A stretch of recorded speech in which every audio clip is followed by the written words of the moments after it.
Welcome to the System Simplified podcast, where we feature top leaders who share stories on how to successfully systemize a business. Now, let's get started with the show.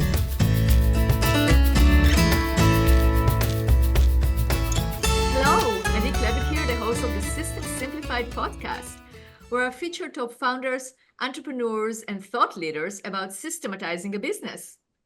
And today's episode is being brought to you by Business Success Consulting Group, where we create, document, optimize, and implement processes and procedures so businesses can grow and thrive. And I'm very excited about today's guest, Jodie Cook. Hi, Jodie. Hello, thank you for having me. You are very welcome. We're going to have a very dynamic conversation, that's for sure. So I'm going to start traditionally, as I always start, with the bio. So you are the founder of Coachvox AI, which we're going to talk about. And you are a senior contributor at Forbes on the topic of AI and entrepreneurship. And you are Forbes 30 under 30 list maker. So congratulations. That's awesome. And you are a digital nomad and an international power lifter. That's amazing. Yes, all of those things. And you previously had a 7-figure social media agency exit with 20 employees, which is amazing. So you are definitely a powerhouse, an entrepreneur, and somebody to learn from. So the first question, although it's a tried question, maybe being asked for you many times, I'd like to hear about your journey. Tell us how you got to where you're at now. Yeah, sure. Well, I was super excited to come on this podcast because systems have honestly been a backbone of so much of this stuff. I think that the reason I've been able to do a lot of stuff is from systemizing almost everything. And so when I first started my agency, I was 22. I started it with the idea that I just wanted to have some clients and earn enough to travel the world. And then when I was about 3 years in, I realized that I hadn't taken a holiday in 3 years and I was trapped inside my business. And I was like, what do I do? And honestly, the two books that changed my game were The E-Myth and 4-Hour Work Week. Oh, also there was Rich Dad, Poor Dad, maybe 3. And between those books, I just got real about what I needed to do. And so I booked a trip to Australia that was 3 months in the future. So I gave myself a really, really hard deadline to systemize my business so that it ran without me and so that other people could do the stuff that I was doing because I was doing everything. And so that became the start of the rest of my life, I would say. That became the start of traveling so often, of building a team that was resourceful, self-sufficient, didn't need me the whole time, the start of clients who could work with the team members and not need me in every single call, the start of a business that grew without me, that onboarded clients without me, and then also competing and writing for Forbes came as a result of that systemizing. That's amazing. Absolutely incredible. How did you get yourself up? I mean, well, first of all, did you ever feel at the beginning, before you systematized the business, that the business cannot do without you, that you are the business? Yeah, 100%. It was, the agency had my initials. I jokingly, kind of affectionately refer to it as the Jodie Show. It was almost like I cannot see a way through making this anything other than something that just means I have to work all the time. I had no idea how to even begin systemizing. So yeah, I was lost, completely lost. So, okay, good. So you're at that point, and obviously the shift was you realized that you are in the business. I mean, let's talk about that shift, about that point where you actually took a good look at something. What triggered it? I mean, was there an event that triggered that? Yeah, it was the need to take a trip. It was just this shocking realization that even though I didn't have a 9 to 5, I was my own worst boss, and I was still working 9 to 5, even though I didn't need to. And it was my own business, and I'd effectively created myself a prison. So for me, getting out of it involved just a very, very simple spreadsheet. And the starting spreadsheet had 4 columns. And the first column A was every single thing that happened in my business so far. And it was like every process, everything, every like element of the business, every kind of department, which sounds fancy because there were only 6 of us at the time. And then I wrote them all down. There was probably about 65 lines in total of all these things that happened within the business. Column B in my spreadsheet was who did this process now. And that was easy because it was almost always me.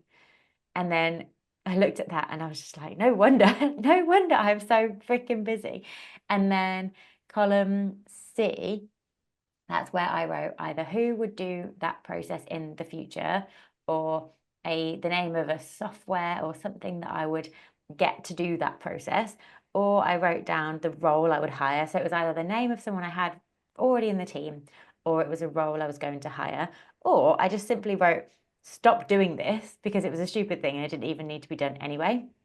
And then column D in that spreadsheet was the plan. So what did I need to do and when did I need to do it by? And then I sorted that spreadsheet in order of importance. So the first thing I got off my plate was the sales process, and I hired people and I systemized that, and then I gradually worked through all of those processes effectively, making SOPs, training people, telling people the process, and then walking them through it, them asking questions, and then them writing up the SOP so that they would then own the process. That was really cool.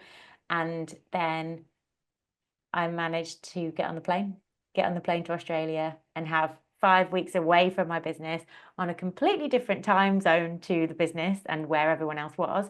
And then, even though I was probably really scared of this happening, nothing burned down, nothing went wrong, and it was totally fine and it worked out. And then that started probably about 5 years of traveling for 1 month in every 3, safe in the knowledge that my business was looked after, it was growing, clients were happy, team was happy, everything was fine. That is amazing. That is an amazing application of systematizing the business. That is the correct way to do it.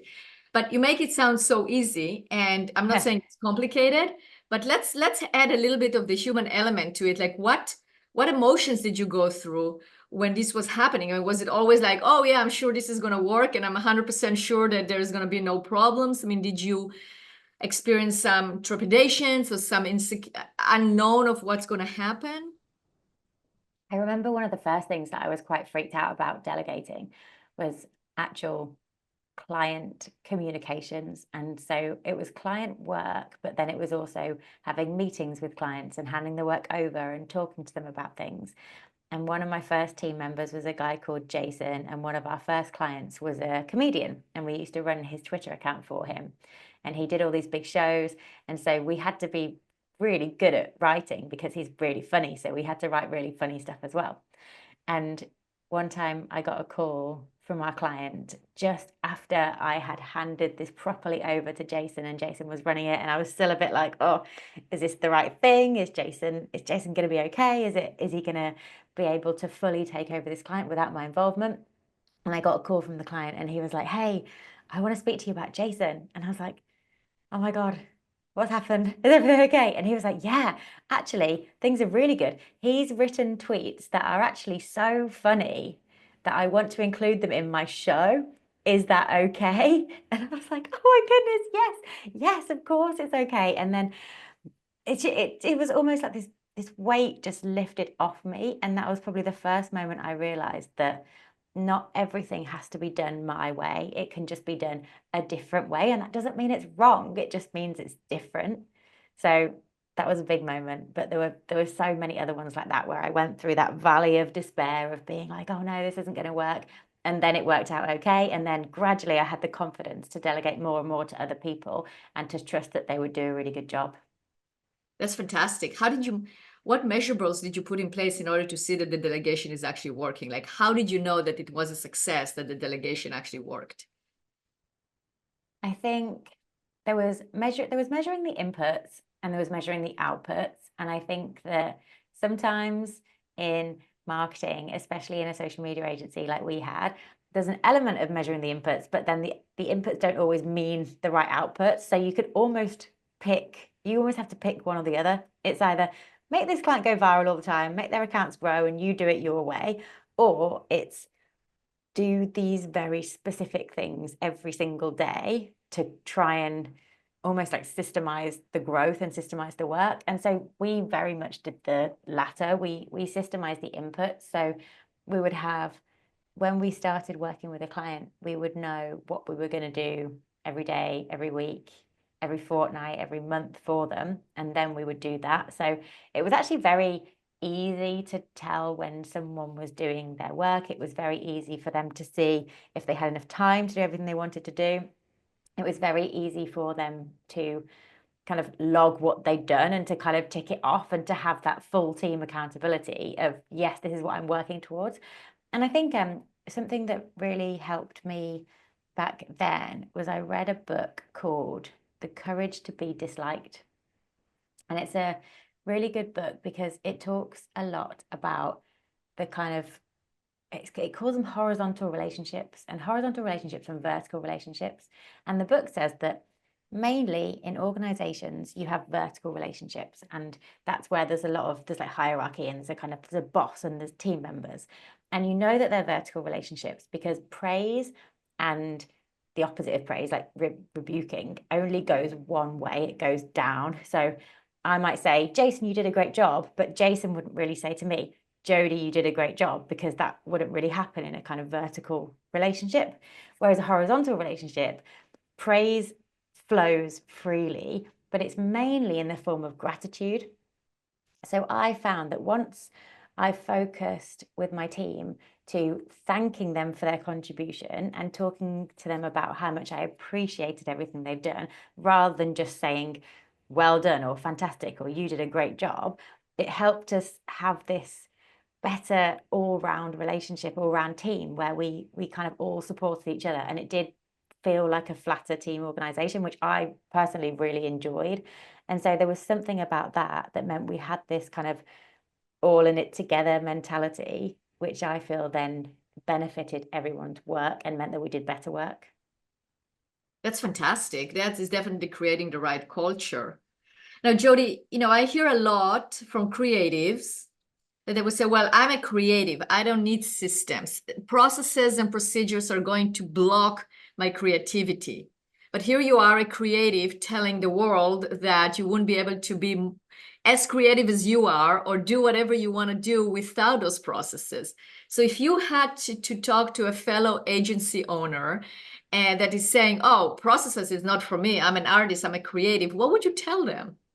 I would say there are plenty of starving artists out there, and I do not want to be a starving artist. I would also say that I believe my creativity is better the more empty my mind is. And my mind is empty when I have systems in place that I trust, and there's no other way. If your mind is just swimming with all these things that you have to do later, or these things that you have to remember because you haven't got a system in place, you are not going to reach your highest work. You're not going to do your best work because you can't reach the magic. You can't get those epiphanies because your mind's just like full of fluff almost. So you just need them. You absolutely need them. And I think that is it the Jocko phrase, discipline equals freedom, and systems allow for creativity. I feel like I'm a better creative person because I have processes in place. That's beautiful. I agree with you absolutely. I'm very creative as well, but without systems, I won't be able to create as much as I'm creating. So that's for sure. Yeah. Now, how having systems in place helped you exit? Oh my goodness, so much. That was magical, because so let me tell you how that came about. So we were running the agency. I was traveling a lot, having a whale of a time, growing the team. We were about 20 people, and then March 2020 hit, and in 1 week we shrank by 25%. So that was a tiny bit scary. And so we had lots of clients in hospitality, in travel, in events. They were all having a terrible, terrible time. And of course, that was passing on to us as their agency partner. And so what ended up happening is, between me and my amazing team, we tried to outwork COVID. And then we realized that we just needed to do something a bit different. So we started doing all this different stuff that we hadn't done before, because previously we'd been relying on in-person events and we were doing a lot more online, and we figured that out. And so in the next 6 months, we grew back to normal size, and then we grew another 20%. And then we still had all our old clients still coming back on board. So it was like, oh, this is time. And this is when I took a long, hard look in the mirror and thought, do I want to do this again? Because what I realized then is you can have so many systems in place, you can have all these SOPs, but no one had an SOP for COVID, no one at all. It's not like, oh, these things happen, what do we do? Oh yeah, let's just look at the documentation. It's like, it doesn't exist, it doesn't happen. So that was when I just realized I didn't want anything. I just didn't really want that in that business. I felt like I'd kind of outgrown it. So when we started meeting with potential buyers, that was a case of meeting with them, hearing what they had to say, hearing what they wanted from us, and then being able to say, this is who we are, this is what we do, this is how it could align with what you want. But I was very, very sure that when we sold, I didn't want to go with the company.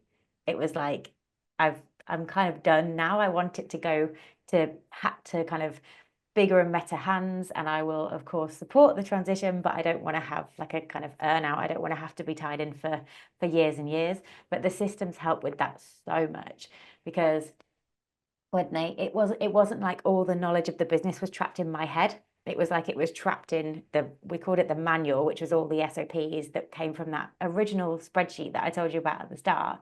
So whenever they needed to know anything, it was in the manual or it was in another team member's head, and nothing was in mine. And that was just so important, because I don't think I could have sold without an earnout, with a 2-week handover, if I hadn't had those processes and systems in place. That's incredible. Now, do you feel like it also helped you get a better price for the business? Yeah, for sure, because it was very easy to answer questions like, well, how much can we expect to grow? Or how profitable are you? Or how much time does this client take? It was just all we had a good answer for everything. It wasn't necessarily just, finger in the air, anecdotal. It was like, no, this is how it works. And I think it's so easy to overcomplicate businesses, especially agencies, if you do things case by case. If every single quote that you create has to be run by someone because it's slightly different. It was like we weren't like that. We had our ways of delivering, our ways of selling, and it was more because our sales were inbound, and because we had more leads than we kind of needed, we were oversubscribed. It meant that we could do things our way, and we didn't have to always be flexing, because I think always being really flexible for people can be the absolute death of a business and death of systems. Absolutely. So if you had to estimate, like, what do you think, like, how much more did you get? Not necessarily in you don't have to share the figures, but like, in terms of 2x, 3x, I mean, how much more in terms of price do you think you got because you had systems in place? Really, really hard to say. I mean, when we worked with a broker, he told us that we could expect 4 to 6 times EBITDA, and we sold for more than the top end. So maybe that was to do with the systems, or maybe if you have systems in place, you can more easily paint the picture and get the new buyer aligned with the vision, because they can just see it as easy. So it makes more sense in their head. Absolutely. Absolutely. That is what I hear constantly, is like when you actually can show it and I've seen it also with my clients, when you can show the buyer the systems, they're not buying something they're not blind. They're actually seeing something very concrete. So that's actually very, very true. Good. Well, let's talk now about your current venture. Yes. So Yeah. tell us about that. Tell Okay. the listeners, what is it? Who do you serve? What is the product? We are Coachvox, and we create AI coaches based on real coaches. And so coaches and consultants who they have content, they have frameworks, they have methods, they train an AI version of them, and that AI version of them effectively does their marketing. So it acts as a lead magnet on their website, on their social media.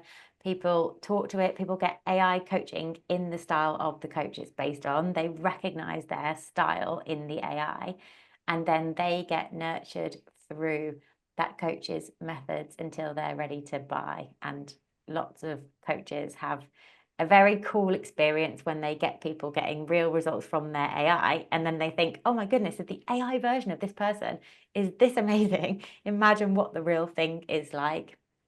And it partly came about because after I sold my agency, I was kind of, I guess, in between businesses, and I wasn't super sure what I wanted to do next.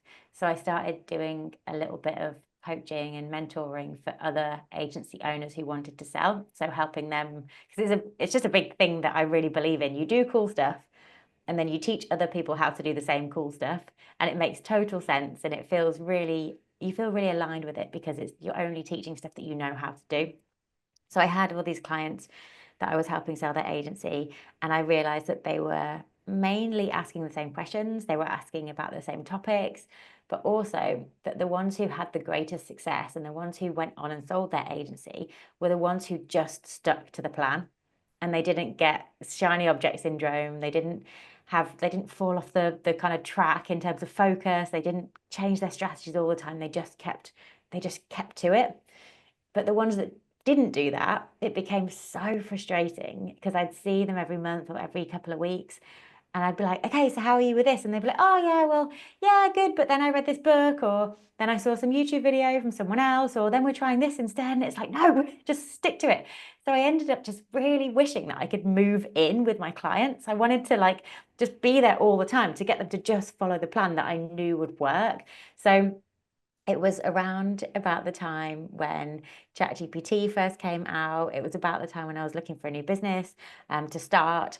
And we'd started Coachvox in a kind of different iteration, but then we had a bit of a pivot. We created Jodie AI to be an AI version of me to help people sell their agency. And then I shared it with my clients, and they started using it, and they were like, cool. And it helped to keep them on track. So as soon as we realized that this was actually a really good thing, it opened our eyes to what was possible. And then I had friends, and I know a lot of coaches and consultants, and so they were saying, well, can you make one of me? Like, is this possible for me? And so that was the start of the business. And now there's hundreds and hundreds, and they're coaches and consultants in every field, and they're AIs, but they're based on real amazing coaches.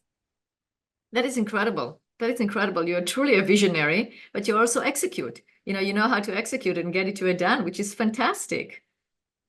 Yeah, I think sometimes those two can fight with each other sometimes, the visionary and the executor. And I find, you might relate to this, but I find that if you've got this insane work ethic, that you know that whatever you choose, you can just go and go and go.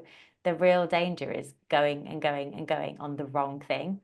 So I really have to make sure I'm going in the right direction before I choose which way to go, because it's just dangerous otherwise.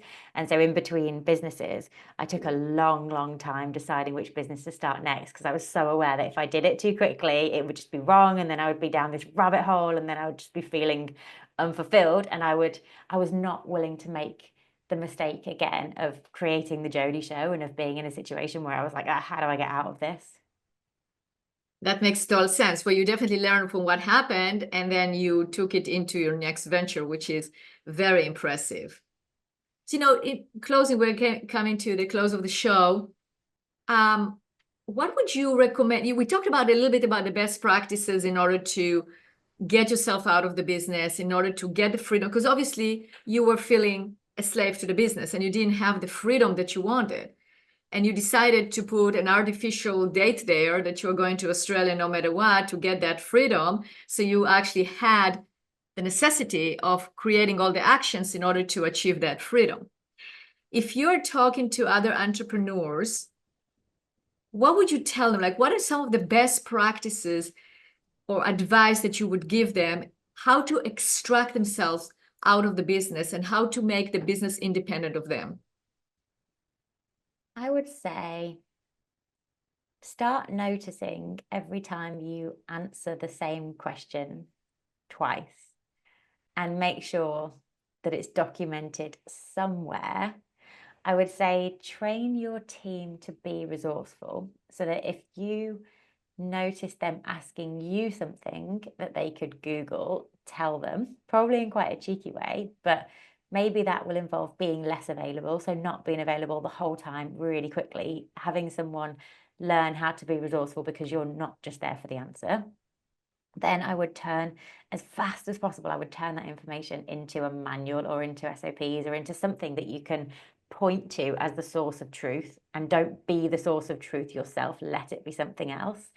And then I would say run thought experiments. So what if my business was 10 times the size? What would break? What if I went away for a month? What would break? What if this amazing team member suddenly left? What would break then? And keep going, running through these scenarios, and then cover yourself for every single eventuality so that someone knows what to do no matter what happens. And then I think I would look at everything you're taking case by case right now and see how you can make it more uniform. And that might be, if you say you've got 30 clients across 5 different services, which clients do you like working with the most, and which services do you like offering the most, and which ones are you comparatively really good at, and which are the most profitable? And I would say, see if there's stuff that you can simplify.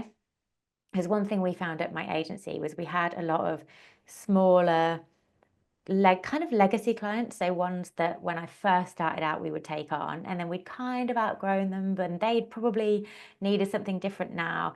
But we were still just running very small work pieces for them because we just always had. And really, they're the ones where it's like, it feels hard to let go, and it feels hard to say, like, I don't know if this is the solution for you anymore. I don't know if this is the direction we're going in.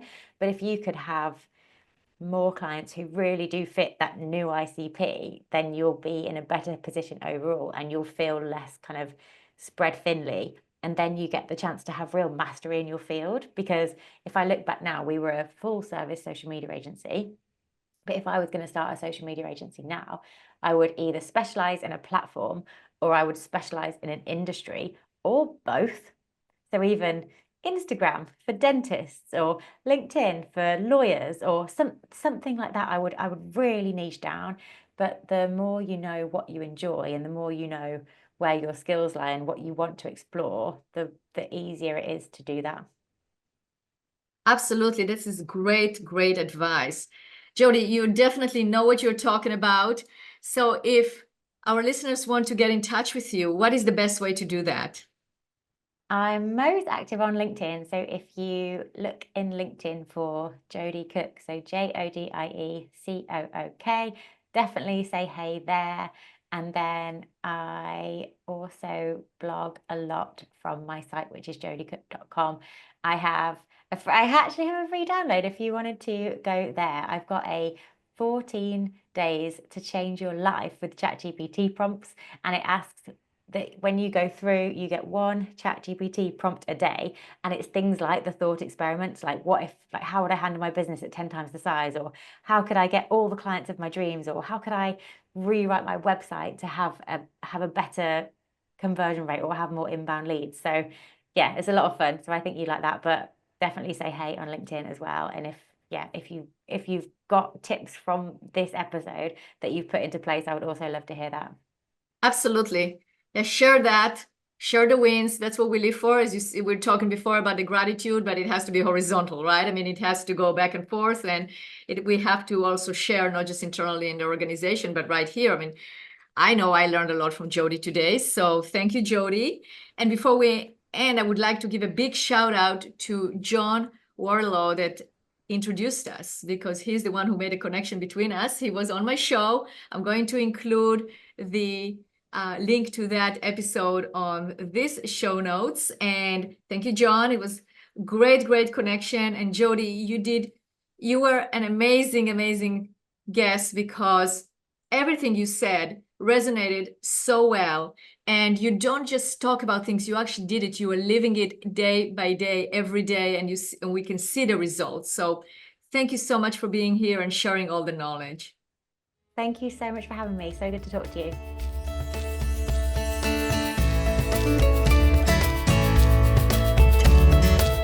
Thanks for listening to the System Simplified podcast. We'll see you again next time, and be sure to click subscribe to get future episodes.